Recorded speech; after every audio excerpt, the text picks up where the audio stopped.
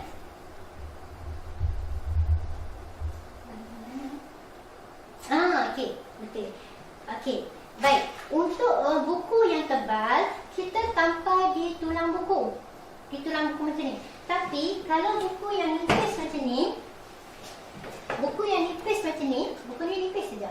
Buku yang nipis macam ni, asasnya kita tak tampal di sini. Saya tak bawa buku yang nipis, saya tak kuasa lagi. Asasnya kita tak tampal di sini. Kita kena tampal pada ukuran. Saya tunjuk di bahagian sini lah, sebab bahagian sini sepatutnya tampal di bahagian sini. Tapi ni saya nak tunjuk sebab tu ada label di situ. Saya nak tunjuk yang dia sepatutnya dia tampal kat, saya warna lain sebab tu warna sama. Nak tunjuk perbezaan dia. Okey, untuk buku yang nipis, sepatutnya kedudukan dia di sini.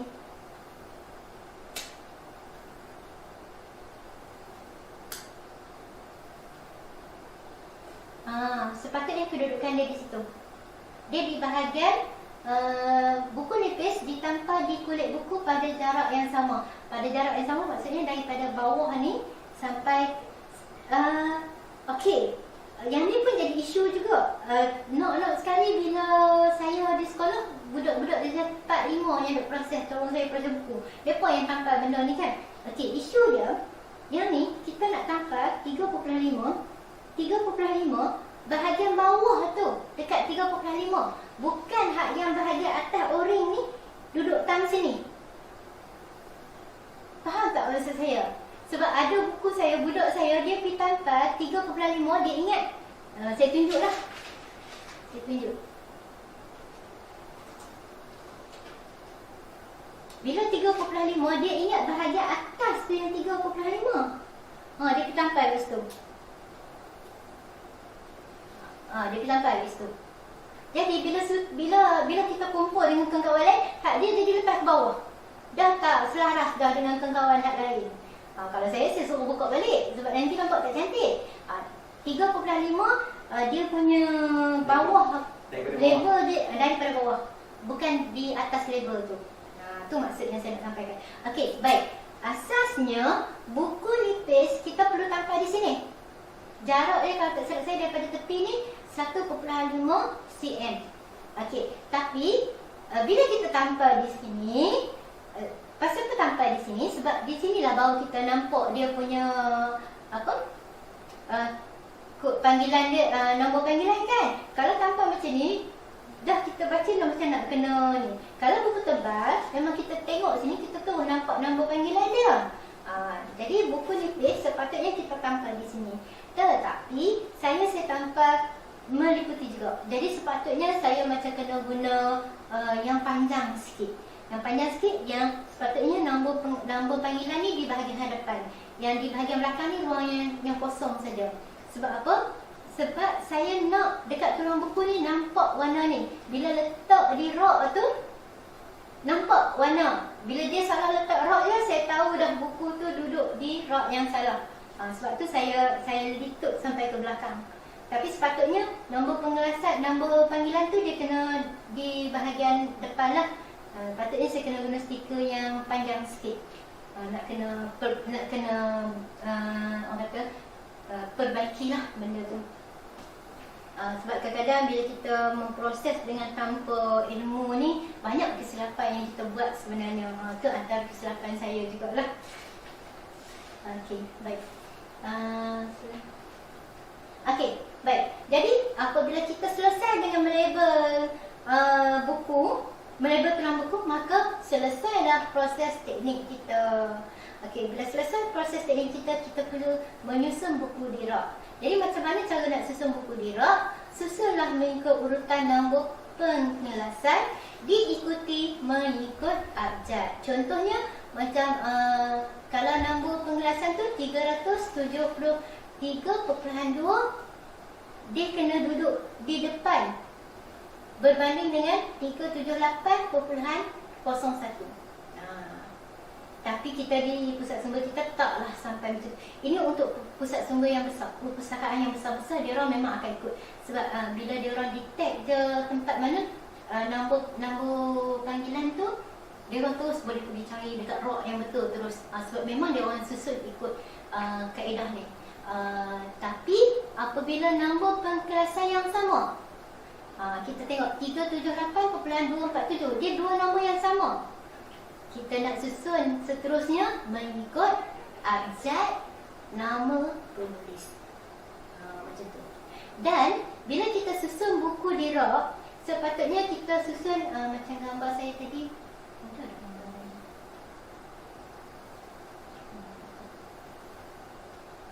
Okey. Dan bila kita susun buku di rak, sepatutnya kita susun dengan cara tulang buku ni menghadap keluar. Menghadap ke luar. Sebab apa? Sebab maklumat di tulang buku. Kalau macam kata ni rak di depan saya masuk ke sini. Okey, ni bahagian depan buku. Saya tak tahu buku apa. Tapi bila saya susun tulang buku ni menghadap keluar, bila kita nak cari buku, nombor panggilan dia semua dah ada kat situ, maklumat tajuk buku apa semua ada kat situ, jadi kita boleh tengok terus. Okey, dan baru ni salah satu fungsi tulang buku adalah untuk membantu buku itu berdiri dengan tegak. Itu fungsi dia. Dan baru-baru ni saya terjumpa dalam FB Cik GPM. Saya bukan nak kata salah, tak salah. Tu kaedah dia. Kita kena hormati cara orang, kaedah orang. Kita kena hormati kaedah orang, cara orang. Yang mana dia kata bila rak yang bawah tu nak kena tunduk, nak kena orang kata apa, cangkung, bertinggung, macam tu. Jadi payah nak tengok buku-buku di rak yang bawah tu. Jadi rak hak atas dia susun betul, tulang buku menghadap keluar. Tapi rak hak bawah tu dia letak macam ni dekat rak. Sebab tengok daripada atas je nampak dah tajuk buku.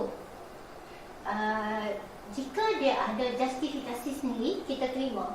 Tapi nasihat saya kalau boleh elakkan. Sebab apa elakkan? Sebab bila kedudukan macam ni, dia akan menyebabkan buku tersebut rosak. Buku kita mudah terpelepek dan sebagainya. Tapi kalau ada justifikasi sendiri dan boleh diterima, tak apa, tak ada masalah. Tapi kalau ada pertikaian tentang penjagaan buku dan sebagainya, kita kena ambil kira benda tu, ya. Okey, baik. Seterusnya, nak habis dah sikit lagi. Seterusnya mengisi butiran slip kerja. Slide saya tak nampak.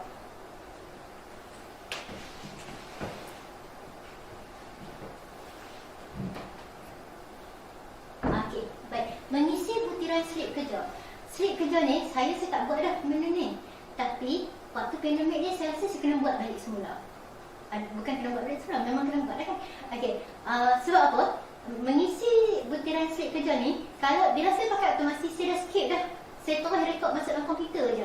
Dan kemudian saya print keluar, saya masuk dalam file perolehan saya. Selesai. Jadi saya tak buat dah benda ni. Cuma kita isi slip kerja ni, masa saya hari tu khidmat bantu di sekolah saya. Memang saya dah ada otomasi. Tapi bila otomasi, bila kita nak ambil khidmat bantu dia ramai pergi dalam 7-8 orang kan. Jadi bila kita nak key in dalam komputer tu, dia ambil masa. Jadi kita tak boleh nak queue. Jadi bila tak boleh nak queue, saya siapkan slip kerja. Slip kerja macam ni lah. Kalau boleh zoom in, kita zoom in sikit.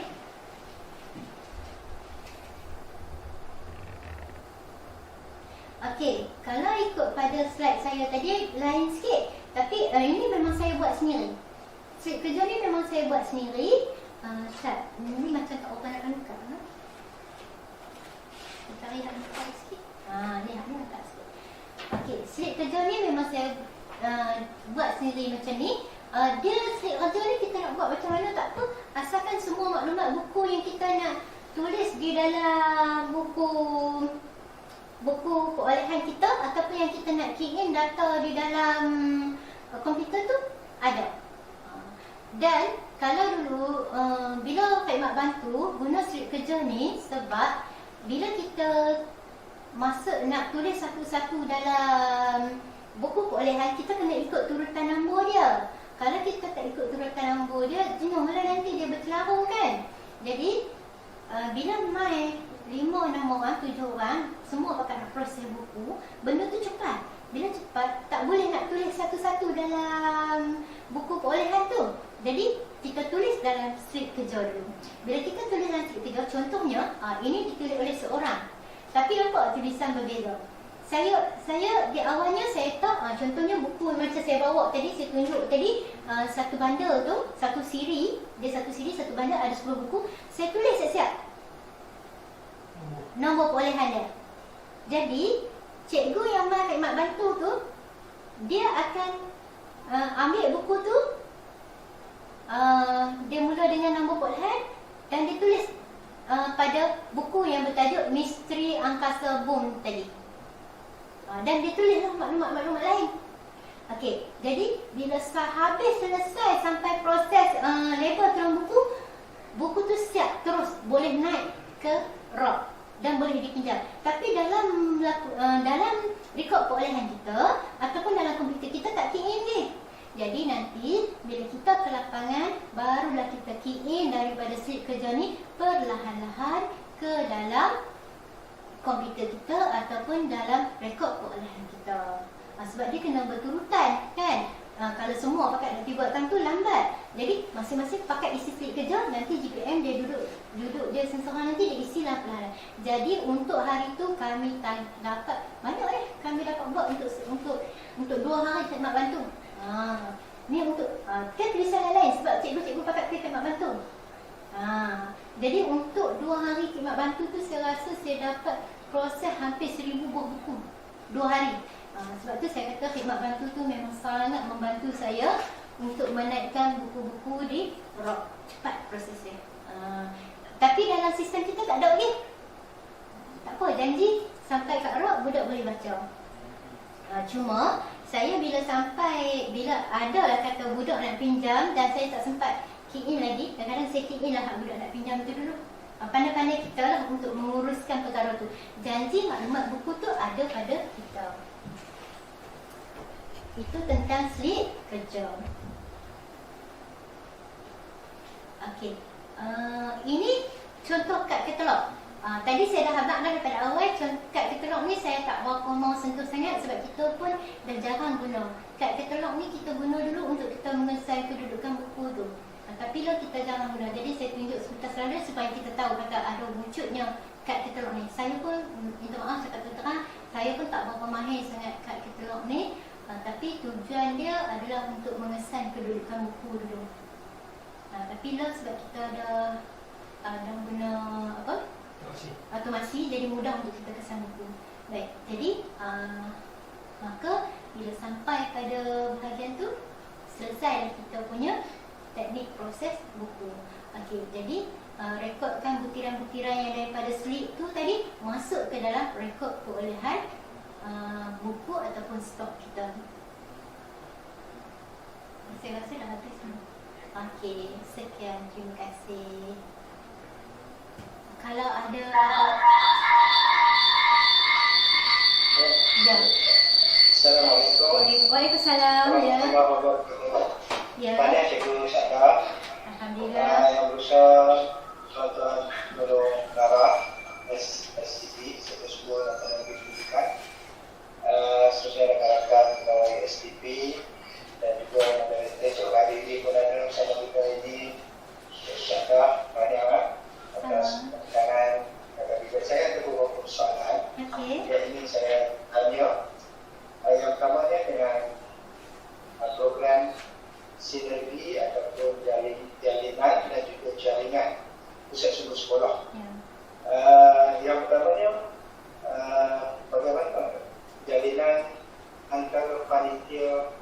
panitia di sekolah yang boleh dibuat oleh pusat sumber sekolah.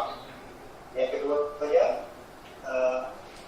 sinergi antara PSS dengan bilik-bilik khas. Contohnya bilik BOS, bilik operasi SPB di sekolah. Adakah buku-buku aktiviti, contoh buku aktiviti PTJR, kita boleh letakkan di PSS, ataupun buku teks kita boleh letak di PSS, dan bagaimana kita membuat perekodan buku-buku tersebut. Seterusnya, sinergi PSS antara sekolah dan juga antara negeri.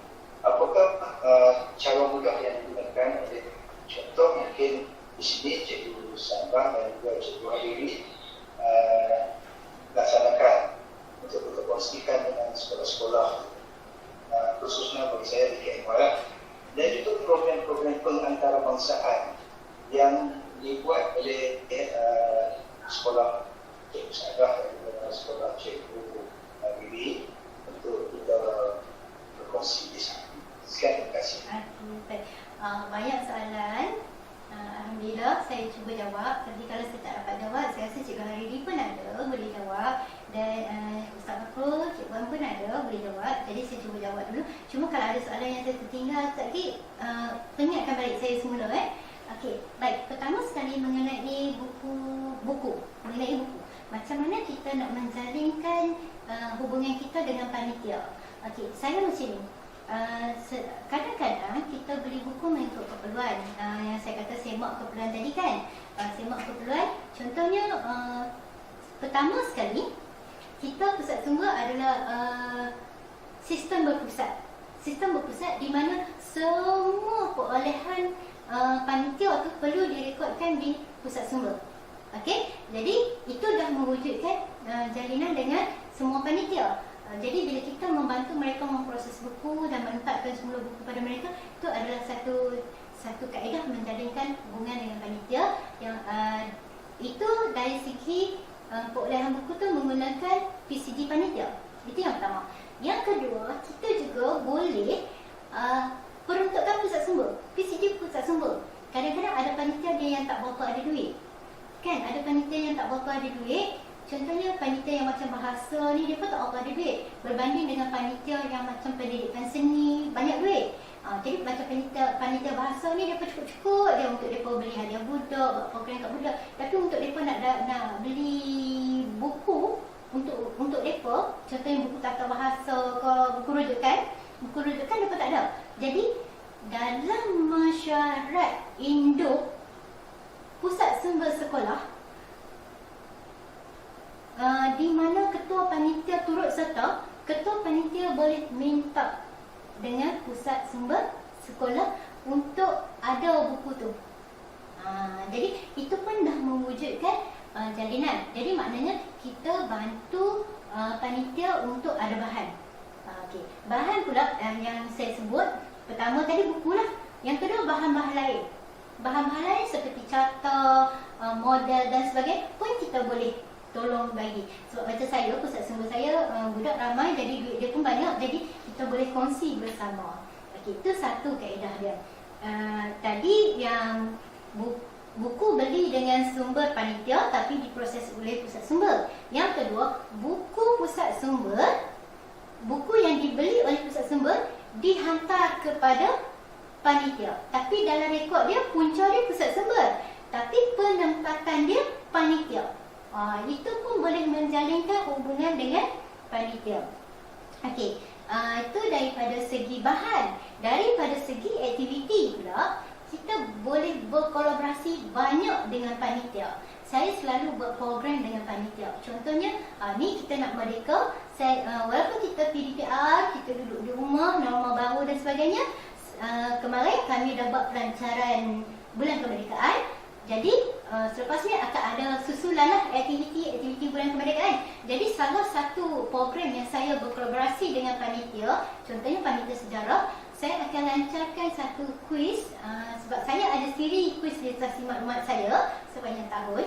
Untuk tahun ni melalui Google Form, saya akan laksanakan kuis bersama dengan kolaborasi dengan panitia sejarah tu, di mana penganjurnya adalah pusat sumber. Penganjurnya adalah pusat sumber, tapi kita berkolaborasi dengan panitia ataupun panitia dia yang anjur tapi dia berkolaborasi dengan pusat sumber.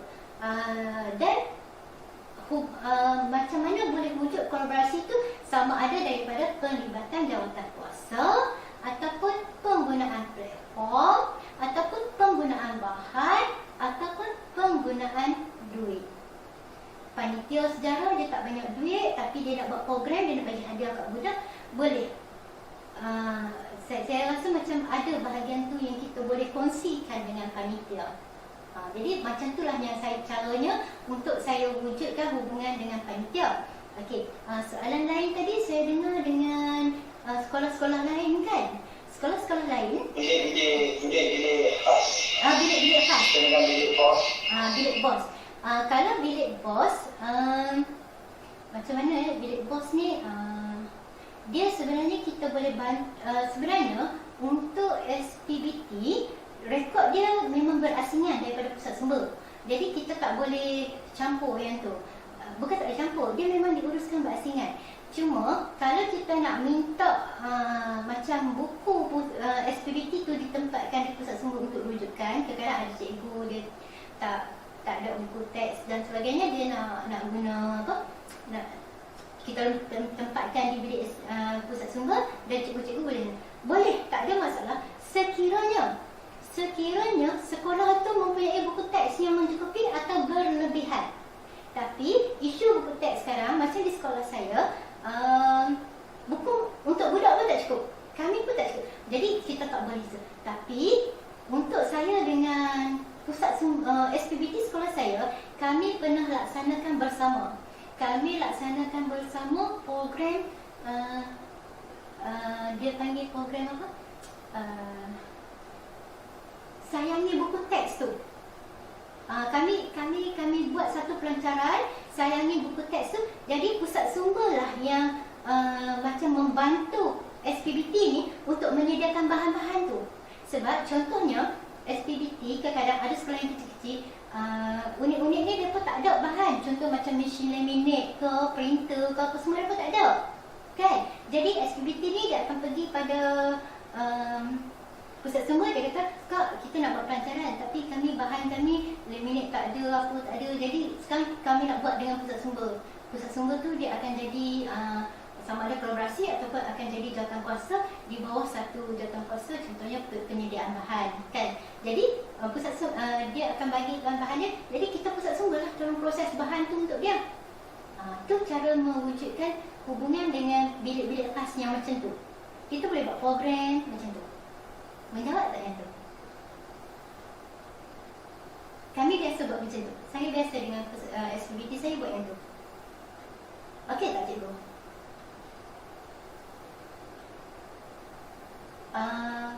Saya yang kan Cikgu Hariri ada nak tambah sebab Cikgu Hariri dan jalinan Cikgu Hariri baik, bagus. Ya. Tapi untuk sekolah saya salah satu kaedahnya macam tu. Okey, Assalamualaikum. Selamat hari. Okey, saya tambah sikit ya.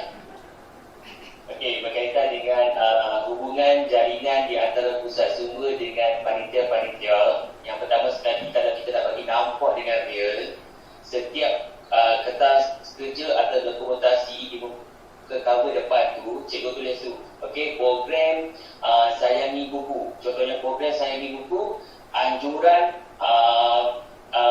SPBT dengan kerjasama pusat sumber. Itu pun dah nampak dah. Okey, satu. Okey, yang kedua adalah, okey, ada yang kata nak bagi nampak lagi, contohnya bilik SAL dengan library. Okey, kadang-kadang kebanyakan barang yang kit pembelian pembelajaran, kit permainan yang diguna pakai oleh bahasa Inggeris, yang dalam masa yang sama dibeli guna duit. Macam saya cakap, dibeli guna duit panitia, kita boleh ambil untuk kita daftarkan dulu ke kita. Jadi kita letak kat sana, dalam masa yang sama, alat tu, andai kata kita nak buat turun guna dekat library, kita isilah form rekod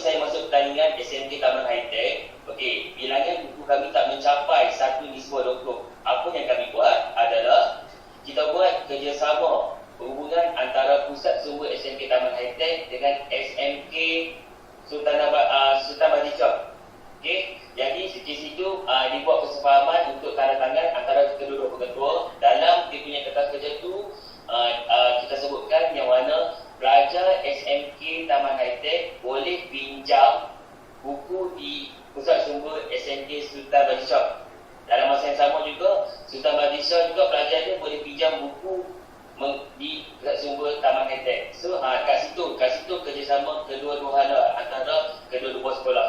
Okey. Seterusnya kalau kerjasama antara kita sekolah kita dengan peringkat antarabangsa. Contohnya 2019 rombongan cikgu-cikgu dari SMK Pekanan Lebah Emat telah membuat lawatan ke 2 buah sekolah di Indonesia. Jadi kat situ kerjasama berlaku yang mana dia orang pergi library sekolah tu, dia orang jumpa, dia tengok semua perkongsian ilmu. Perkongsian ilmu tersebut kat situ pun berlaku. Jadi di situlah hubungan dua hala antara terjadi antara sekolah kita dan juga di peringkat antarabangsa. Itu contoh. Okey. Boleh kot? Baik, dan saya pun nak tambah sikit.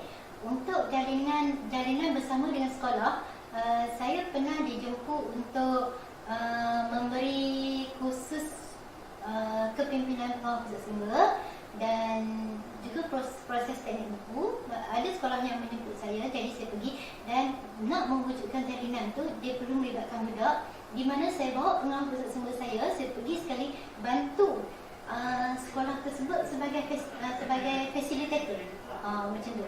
Jadi di situ pun dah boleh mewujudkan jalinan. Itu daripada segi proses teknik lah.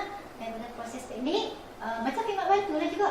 Tapi contohnya sekolah tu dia jemput saya untuk bagi proses teknik kepada pengawal pusat sumber dia. Jadi saya pergi bersama dengan budak saya, 2-3 orang. Saya pilih budak saya pergi sana bagi khusus proses teknik yang simple dulu dan kita hands on.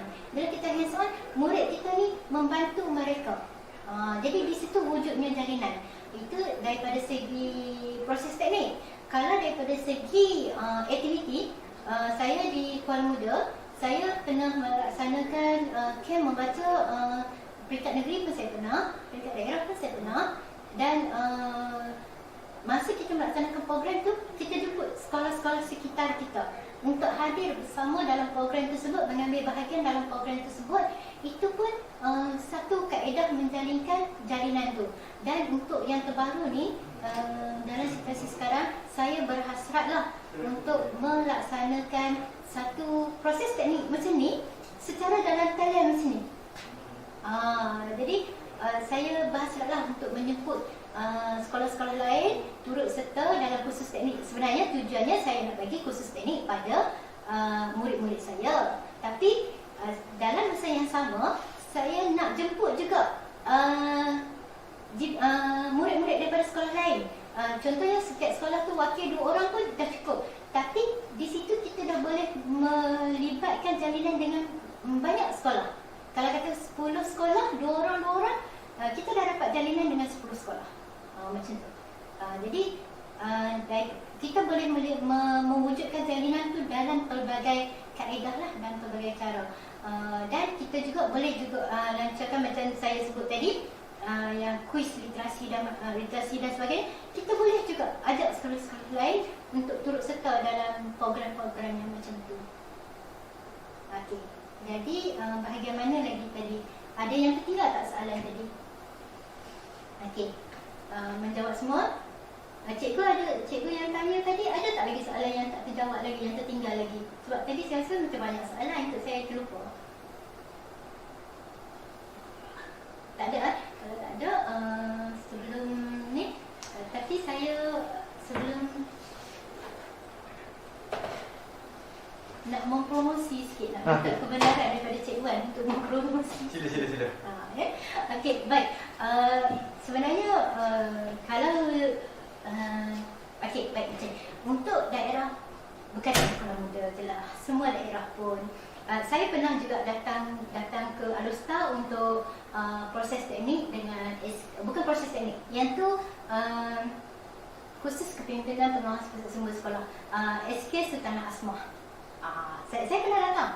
Kemudian sekolah agama Fauzi. Sekolah agama Fauzi mana kot? Dia orang tu Citra ke mana macam tu. Dia jemput saya untuk proses teknik. Saya datang. InsyaAllah, kalau ada yang jemput saya, kalau saya tiada halangan apa-apa, insyaAllah saya akan sampai. Tapi saya akan sampai tu mungkin saya bawa juga lah budak saya 2-3 orang untuk nak mewujudkan jalinan tu. Terutama sekali untuk Kuala Muda. Kuala Muda kawasan saya. Jadi Kuala Muda kalau berhasrat, cikgu sebab cikgu di PPD, jadi cikgu kalau pergi ke sekolah, kalau ada apa-apa masalah di sekolah, cikgu boleh maklumkan yang tak ada orang-orang yang boleh guru-guru di Kuala Muda boleh rujuk. Contoh kita ada ramai. Nak rujuk pada saya pun boleh, macam Cikgu Hariri pun boleh. Boleh bagi tahu dekat cikgu-cikgu sekolah. Dan saya rasa itu antara perkara yang kita boleh laksanakan lah di peringkat daerah kita. Peringkat negeri pun tak apa, tak ada masalah sebenarnya. Cuma hari ini saya datang, sebenarnya saya dapat green light daripada Ustaz Fakrul. Masa Ustaz Fakrul telefon saya tu, dia dah bagi tahu dah, Cikgu Sa'adah nanti Cikgu Sa'adah datang, Cikgu Sa'adah bawa lah bahan Cikgu Sa'adah. Jadi saya bawa ini. Jadi untuk yang kenal saya sebelum ni dan tahu saya, sebenarnya ini yang saya kata buku saya tadi. Okey, ini buku saya. Buku Ustaz kata Cikgu Sa'adah boleh promote buku ni. Jadi saya mengambil kesempatan ini untuk mempromosikan buku saya. Buku saya ni bertajuk Modul Lembaran Aktiviti Pusat Sumber. Kenapa saya datang dengan buku ni? Sebab sebenarnya kita tak pernah ada lembaran untuk pusat sumber. Jadi saya wujudkan lembaran kerja untuk pusat sumber. Jadi salah satunya boleh bagi tahu dekat cikgu-cikgu di mana-mana pun, kalau nak contoh lembaran boleh beli dengan saya. Saya jual lah. Asalnya lembaran ni dia koleksi saya. Lembaran ni dia meliputi kemahiran pusat sumber, yang meliputi kemahiran perpustakaan, bahan buku, bahan pusat sumber semua. Dia meliputi kemahiran itu semua, kemahiran belajar semua dia meliputi. Berpandukan kepada huraian pelajaran yang pusat sumber punya. Saya hasilkan ni dulu-dulu dia koleksi peribadi saya. Tapi bila ada cikgu yang macam hadir ke sekolah saya, bila dia tengok, dia macam minta lah, Cikgu Sa'adah boleh tak nak minta contoh ni bawa balik, nanti kami nak buat apa semua. Saya pun tak apa ke ni, saya minta izin promosi ni. Cikgu tak apa ke saya nak mempromosi Ustaz? Okey, boleh. Boleh ke? Jadi ini adalah contoh. Dia sebenarnya koleksi peribadi saya. Koleksi peribadi saya yang saya guna di pusat sumber saya. Saya terpaksa buat sendiri untuk aktiviti literasi maklumat. Jadi bila ada sekolah-sekolah yang datang melawat ke pusat sumber saya, bila mereka tengok benda ni, mereka minta. Mereka minta yang Cikgu Sa'adah boleh tak minta contoh ni nak balik buat apa semua, saya bagi. Tapi bila saya bagi by sheet, selai-selai macam tu, bubuh dalam handbag, balik pergi sekolah hilang. Kan? Jadi sampai dekat situ je. Jadi saya ambil inisiatif untuk compilekan benda ni, wujudkan jadi satu buku. Dan buku ni kami terbitkan sendiri. Berdaftar dengan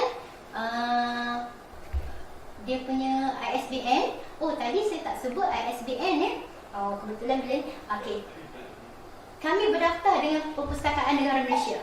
Kami ada ISBN ni. Dan pusat sumber saya, pusat sumber Kesidang, merupakan sebuah pusat sumber penerbitan. Jadi ini juga salah satu kaedah saya mewujudkan jalinan dengan sekolah-sekolah. Dan ramai dah yang beli buku saya, daripada Sabah, Sarawak semua pun ada, daripada seluruh Malaysia. Kedah tak banyak. Bukan Kedah tak banyak, Kuala Muda pun tak ada. Tapi Alustar banyak. Alustar yang banyak tu sebab bila Cikgu Syaridah datang ke SMK Sultan Nambahiyah, saya datang, saya bawa. Jadi ramai yang beli masa tu. Okey, negeri-negeri lain ramai, banyak yang beli. Kuala Muda Kedah kurang, Kuala Muda pun kurang. Tak, okey, baik. Harga dia RM50. Yang dalam ni dia macam boleh dia boleh tarik keluar ni. Dia boleh tarik keluar. Dan dia ada lubang ni. Lubang ni tujuan dia bila kita saya ada file.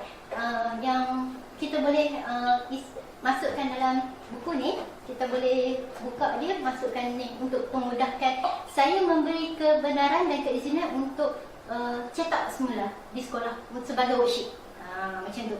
Okey. Jadi cikgu-cikgu kalau ni boleh maklumkan dekat sekolah-sekolah, kalau nak bahan boleh hubungi saya. Okey, harga dia RM50. RM50 tu mahal ke? Nak kata mahal tak tahulah, tapi untuk nak menghasilkan buku ni saya ambil masa 6 tahun. 6 tahun bukan masa yang pendek, dan sebenarnya saya kalau boleh nak bagi percuma, tapi bila melibatkan kos cetakan dan sebagainya kita tak mampu. Dan buku ni pernah menang Bronze Award in the League UiTM Kedah. Dia inovasi lah. Ini salah satu inovasi pusat semua saya. Jadi kami memang berdaftar lah dengan Perpustakaan Negara Malaysia. Jadi saya mempromosikan buku saya di sini. Kalau berminat boleh hubungi saya. Boleh macam tu lah. Jadi alhamdulillah. Cuma saya ada satu lagi nak promosi di sini. Kalau sesiapa yang mengikuti tim PSS, esok bila yang slot Cikgu Zurida untuk aktiviti untuk nilam, saya rasa Cikgu Zurida akan sebut benda ni. Tapi saya rasa saya pun nak mempromosikan juga bahagian saya. Kami dalam proses menghasilkan sebuah buku aktiviti galakan membaca. Jadi saya juga ada dijemput untuk bersama menulis, berkongsi idea dalam buku tu. Jadi perincian dia mungkin nanti Cikgu Zurida akan perincikan dengan lebih lanjut lah. Jadi saya cuma nak mempromosikan bahagian saya. Jadi kalau buku terbit nanti, bolehlah dapatkan buku tu. Itu pun salah satu kaedah juga kita boleh mewujudkan hubungan. Ya, okey, baik. Saya rasa sebelum kita tu, ada apa-apa soalan lagi ke yang nak tanya saya ke? Ataupun nak tanya Cikgu Hariri ke, Cikgu Wan ke apa ke? Saya rasa di kesempatan ni kalau ada kita nak tanya, kita tanya dulu. Kalau saya tak boleh jawab, saya minta Ustaz Fakrul ke tolong jawab. Tapi hari tu saya jumpa Tuan Mesko. Maaf, saya ada nampak Encik Mesko. Encik Mesko ni dia sebenarnya otai saya. Encik Mesko ada tak? Dia otai saya banyak belajar dengan dia. Dan Cikgu Salina pun saya tahu. Dia antara GPM yang lama juga. Pun otai juga tu. Dan saya kenal jugalah Encik Nazri Baling. Jadi kalau tak ada apa-apa lagi, saya rasa saya serahkan balik kepada moderator kita. Terima kasih. Salah dan silap saya sebarang penyampaian ni, saya minta maaf banyak-banyak. Kalau ada kesilapan, kita betulkan sekarang. Kalau ada kekurangan daripada saya mohon ampun dan maaf. Terima kasih sebab jemput saya. Okey, terima kasih kepada Cikgu Sada di atas perbincangan ilmu yang amat baik saya rasa, dan saya harap semua USDP dah mendapat isu-isu yang untuk melepis ataupun mencukup segala permasalahan yang diadukan terjadi di seluruh daerah. Sebelum tu saya tanya Cikgu Sada, USDP ada minta slide boleh tak? Slide boleh, nanti saya kongsi. Okey, terima kasih. Yang kedua, semua baik, sila isi link kehadiran dan link maklum malas.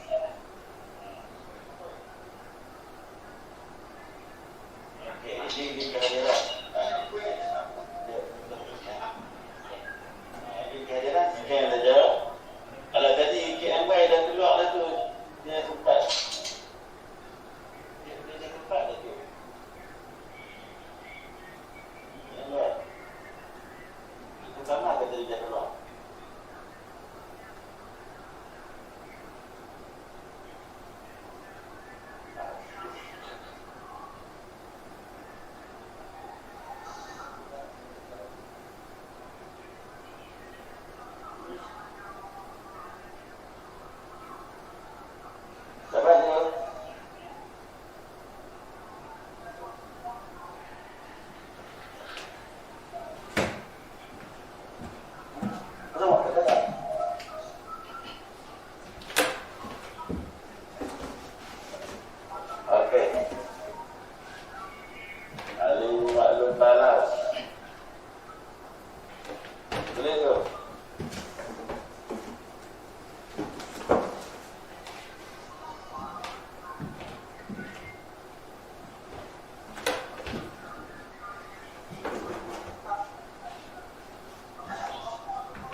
Assalamualaikum. Saya nak tanya.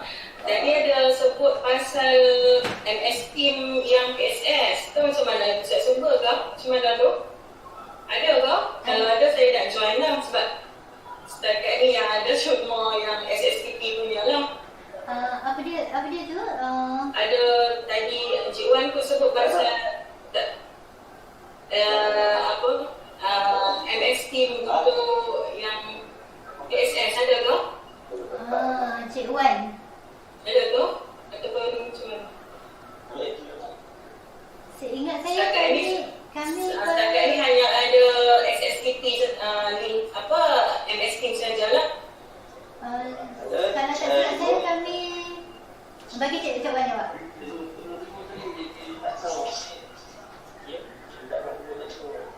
Okey, semula.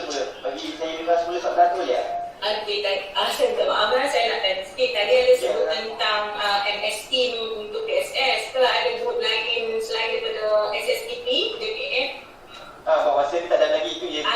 Ya. Okey, baik. Apa-apa maklumat kira masuk yang kat sana lah kan? Ya, betul. Okey, baik. Terima kasih ya. Okey. Ya. Ya, kita rujuk. Ustaz, apa?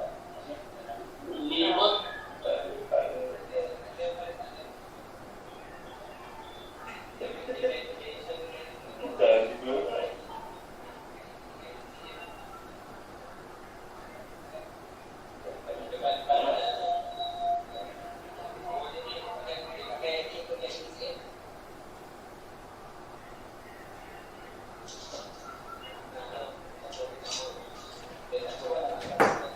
Okey. Jadi kita di maklumat dengan kehadiran.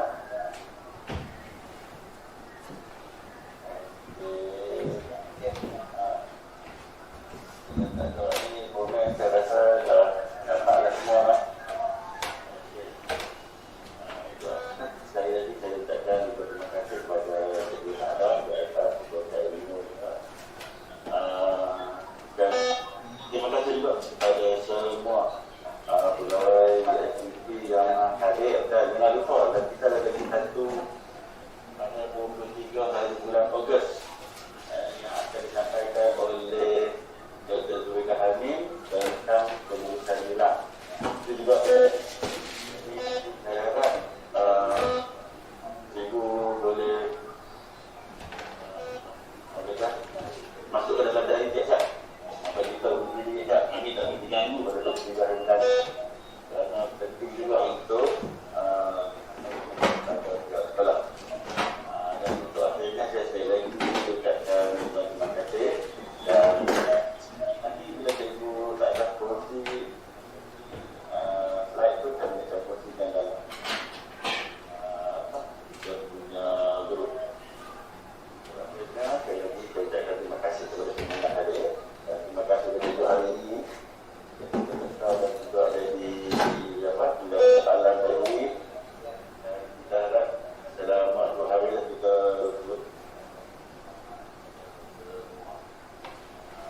dan akhirnya kita ini dengan tasbih Allah dan surat Subhanallah. Terima kasih.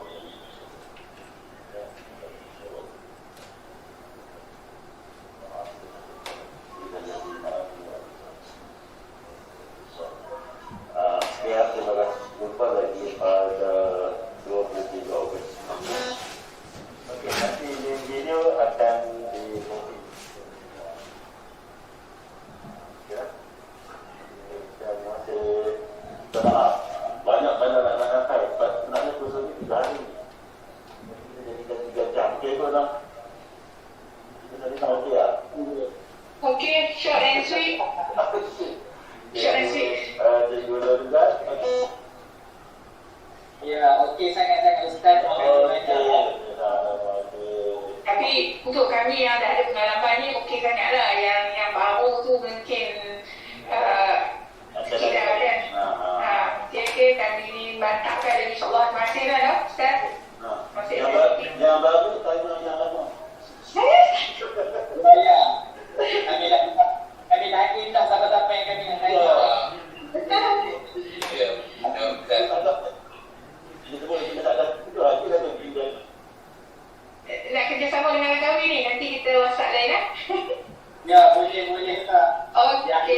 Terima kasih.